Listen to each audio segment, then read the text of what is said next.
na kombo tata mwana pe moli mosantu ya solo balande émission na biso tozali ko continuer toujours émission na biso ndenge tolingaka bino mingi tomemelaka bino bato ya ndenge na ndenge po ete bakwa kolendisa kondima na biso pe koyeba mwa muke ba vérité oyo tokoka ko comprendre te lelo ngala ya mimo pa ya mususu na kati ya plateau na biso awa na kati ya mboka ya Belgique pe na Liège ya solo mopaya oyo ngana ya mbi azali mopaya te na miso na bino mingo de ase bamoni ye bazali ko comprendre déjà ngana yambi ezali nani ya solo na pasi et puis moi muke ko seka kasi na ko seka te parce que tozali na kati ya plateau mon père na yambi na opesa mbote ngana ko présenter te ye moko famille lobela soka azali nani ya solo papa mbote mingi mbote papa César voilà ya solo patebele ngi na uti ko loba balandi ngai ne zali ko loba awa ezali ngai te mna ko loba yo zali nani yo mto ko yebisa pa ya batu soko zali nani ya solo balandi na biso bana posa ba yeba soko zali nani. Bon, on a se présenté. Ngai kombo na ngai Kialunda Simon. Bato mingi oyo bayebeli ngai na kombo ya Koko dia Nzombo. Wana mutu nyonso ayebi abosani yango te. Mais kombo na nga penda na botama nango Kialunda Simon. Donc kombo na ye Kialunda Simon. Ya solo mingi bayebi na kombo ya Koko dia Nzombo. Ya solo papa to sepeli mingi ndengo ye na kata plateau na biso. Mais nous voyons na plateau na biso awa ezalaki pona nini oyo yeli biso na plateau papa soki na ye na plateau oyo ezali au hasard te po nazalaki invité na fête moko ezalaki awa na Liège tango na ye na fête yango fête esili na yokaki ke awa bofunguli plateau ya sika pona rateleki radio télé Kimbangis na baki na kozonga bongo te malamu na leka awa tokutana pe bien apesa bino mbote bonga na zonga na mboko na fandaka ya solo merci ya solo c'est gentil okoki koleka ndenge na te fo leka pai na biso opesa biso mbote po ete batebele pe ba mona ya solo Koko dia Nzombo leka kia ya solo balandi émission na biso ne tozali koloba plateau na biso ezali ko yamba bato nyonso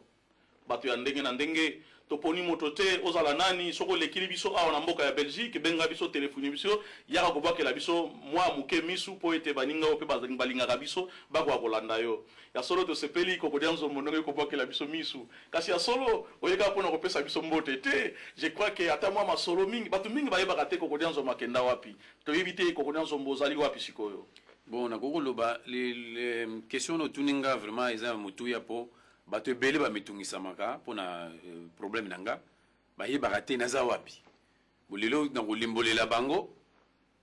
mpo bayeba mpenza ya solo mpo nayokaka mpe bato balobaka ya ndenge na ndenge ya malamu ya mabe mais lelo vraimen bayeba yango ya solo nga moko euti na monoko na nga na koyebisa bango nde nazali boye nafandaka na mboka oyo babengi Republic of Ireland. Ndongo ye lelo kati na émission na biso j'espère que ozangi pata li solo moto ko pesa bango ba ko sepena nango tango supe ko ko pesa bango eloka malamu na kati ya mituna bango surtout na communauté na biso bazali na libanda na kati ya diaspora ndenge balobaka tozali na kati ya bamboka ndenge na ndenge culture ezali kasi biso pe ne tokuta na rabo to ko bana ko profiter ko solola makambo nzambe to makambo ezali pona bolamu na biso na ebite tango suma solo mususu ezali ya solo ndeko papa César ndengo lobi ndena l'équipe ndena bakiza au hasard te na profitaki pena me koloba mingi moni pona ndena talaka mission mingi osalaka vraiment nazo ko apprécier yango mingi bato belé pe même biso kuna Irlande bazo ko apprécier yango mingi eza bakimbangisa eza ba no kimbangisa alors na lingaki kolobela mwa moke problème itali par exemple ndenge ba culture mingi ndenge kolobela kapo likambo itali ya l'homme noir donc ya muto mwindo lelo so nazo ko tala mingi na ko pesa exemple bi bandakisa ya biso muto fandi wana poto ils en Europe, ils en Amérique, tout ça, mais na mokili ya poto. Tout le monde a ata na bandako to ko fanda, ou bien ba voisin na biso pembeni, ba nzinga wa pa Kialunda. Bon, on a pesa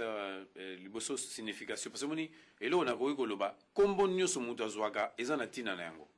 Po bazwa kombo visuel atende to komona lelo mutu azwa kombo nyoso alingi musutu kombo azui ayibitina nango te, le musu za kombo moko ya mabe pa yazo kende bato ko seka ya yebite. Mais nayebi ke ba kombo nyonso bakopesa biso ezala na signification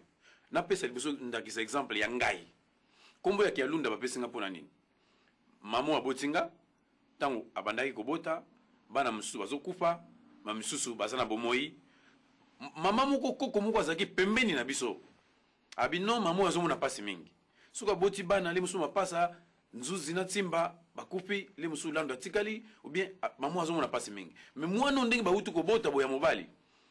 bango mo ba para wapesa kombo te ngamu na kopesa kombo baparent bo bazaki na kokamwa te parce que bazaki pembeni bakoma famille malgré yaza azaki mama wana abotama mingi na ngola akofanda pembeni na biso abi mwana abotami kombo na ye na kopesa Kialunda elingi koloba nini ya kobomba parce que moni ke tozobotama mingi bakokufa misusu makambo ebele ya malamu te mama na bike oyo abotami oyo ya kobomba donc Kialunda mingi ba signification nango te elakisi ke ya kobomba ndenge baloba na français à ne pas manger mais à conserver donc Kialunda ya kobomba ya omoni tina ya signification ya kombo nga na zwa bomoni ke na tango wana à l'époque to bakoloba ke na tango ya mindele bapesi nga kombo Kialunda prénom na ngai bapesaki Simon mais tango ekomaki ke tozongeli ba authenticité na biso kombo ya Simon ebungaki nazwaki kombo ya tato aboti ngai donc ezalaki Kialunda Makoyo osomona kombo bakobengelanga mais na tambo moni bato misusu bamesanaki na Simon mais ekomaka Kialunda Simon ope bayebinga Kialunda Makoyo babenga pe Kialunda Makoyo mais ezalaki toujours ezalaka na tina napesa exemple kwa ya ngai kombo na ngai eza na tina alors mutu nyonso bakombo oyo bakoko na biso to baparent na biso babandaki kopesa biso ezalaka toujours na tina nango ke lelo toza komona mutu akozwa kombo okotuni tu kombo elakisi ni ayebi nete eza pasi mingi ya solo koko Dianzombo makambo oyo msa awa ezali très bien ezali très nécessaire surtout na biso tozali kokola awa tozali pe kobota bana awa na poto toremakaka mingi ba ndeko na biso moko tozali awa na poto mutu soka botami alingaka toujours kopesa mwana kombo wana fo ezala ya kitoko mais alors que kombo elobelaka pe makambo ya culture na kopesa exemple les arabes baza na bakombo na bango mona ba Issa Mohamed Abdullah tout ça baza na bakombo na bango soko tali pe côté ya ba chinois omona ba Yang Xing Xing Shan mais biso komona côté na biso bakombo na biso mususu ezalaka komona ba Mampasi ba Mvidinga ba Ngina Mao mais lelo po mona muta pesa vrai kombo na ye wana ya Mampasi tout ça azo yekela ngosoni posa na ya pesa vrai kombo na yo ka Janine okomona tango susu papa pesa kombo na ya bia websonga komona nga Pierrot bakombo wana ezali bakombo ya mindele na episo de kolobela ngo vraiment bakombo wana utaki wapi oui nga selon nga na kopesa so exemple toujours moni kwa nga na zaka mingi mutu na sala betide mingi pona bamakambo mingi oyo tomonaka moni ata mosala wana tosala ko bato ayebilinga na komba Koko Dianzombo tozalaki na barecherche mo ebele na kopesa exemple moko omoni batata na biso mingi ya kala ntango bazosala ko ya tato aboti ngai akosala mpe pa ya mondele azalaki soi-disant bon travailleur na ndoka mondele na ebite nde tobenga so domestique so ndenge tokozwila yango mais akosala pa ya mondele posiko mpona ye ntango azosala pa ya mondele oyebi ke mutu mwindo akosala pa ya mondele complexe liboso ezali azotia mondele na niveau nyonso likolo donc mondele likolo na biso mondele akosala erreur te makambo nyonso alobaka ya malamu donc faut kotosa